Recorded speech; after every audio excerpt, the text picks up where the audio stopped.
أعوذ بالله السميع العليم من الشيطان الرجيم بسم الله الرحمن الرحيم يا أيها الذين آمنوا ادخلوا في السلم كافة ولا تتبعوا خطوات الشيطان إنه لكم عدو مبين صدق الله مولانا العظيم۔ تمام قسم کی تعریفات وحدہ لا شریک خالق کائنات مالک ارض و سما کے لیے ہیں، اور لاکھوں کروڑوں درود و سلام ہو اس ہستی اقدس و مقدس پر جن کا نام نامی اسم گرامی محمد اکرم صلی اللہ علیہ وعلی آلہ واصحابہ وبارک وسلم ہے۔ وہ ذات مقدسہ مبارکہ مطہرہ کہ رب العزت نے جنہیں رحمت کائنات بنا کر بھیجا اور جن کے ذریعے اہل کائنات کی ہدایت کا اور رہنمائی کا بندوبست فرمایا۔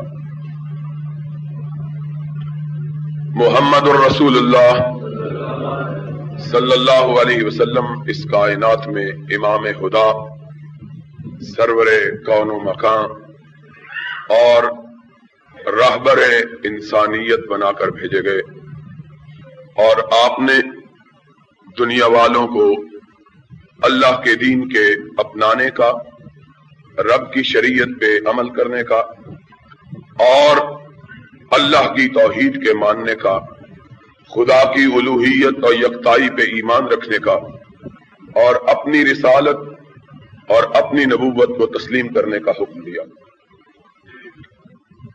ایمان اور اسلام اصل میں ہے ہی ان دو چیزوں کا نام ہے۔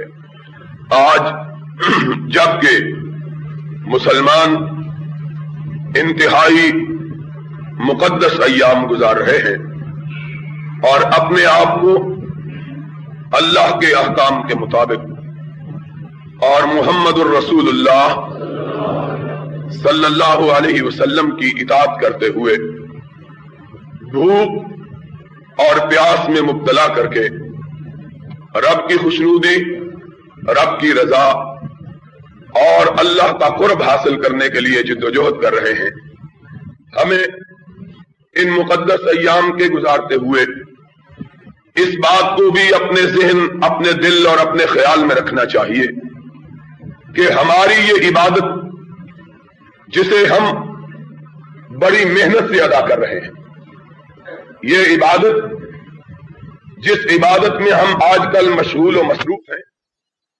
اس کی ادائیگی کوئی آسان کام نہیں ہے کہ گرمیوں کے انتہائی سخت دنوں میں اپنے آپ کو پیاسا رکھنا، صبح سے لے کر شام تلک اپنے آپ کو بھوکا رکھنا، ایسے ایام میں جبکہ جانور بھی دھوپ کی شدت اور حدت اور دھوپ کی سختی اور تمادت کو برداشت نہیں کر سکتے، ایسے ایام میں اپنے آپ کو ہر قسم کے خورد و نوش سے محروم رکھنا اور ان چیزوں کے کھانے پینے سے محروم رکھنا جن کو عام دنوں میں اللہ نے حلال بنایا ہے، حرام سے نہیں، حلال سے اپنے آپ کو محروم رکھنا، سارا دن اپنے کاروباروں میں، اپنی ملازمتوں میں، اپنی زمینوں میں،